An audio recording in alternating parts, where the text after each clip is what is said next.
Praise the Lord. देवाच्या सामर्थ्य प्रेझेन्समध्ये मी तुमचं वेलकम करते.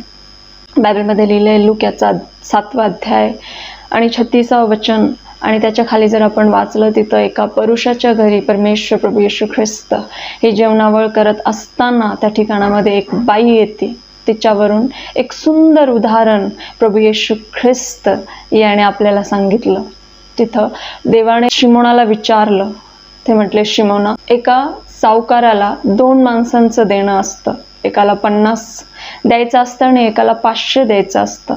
पण त्यांच्याकडे देण्यासाठी काही नाही म्हणून सावकार त्यांना माफ करतो. तर त्या सावकारावर कोण अधिक प्रीती करील?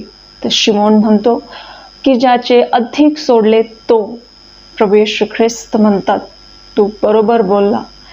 आज आपण ज्या परमेश्वराने आपले अधिक पाप माफ केले, ज्या देवाने आपले लाखेसारखे लाल पाप धुवून आपल्याला शुद्ध केलं, का त्या परमेश्वरावर आपण सगळ्यात अधिक प्रीती करतो. आपल्या चमत्कारापेक्षा अधिक, आपल्या गरजेपेक्षा अधिक त्या परमेश्वरावर आपण प्रीती करतो. हालेलुया.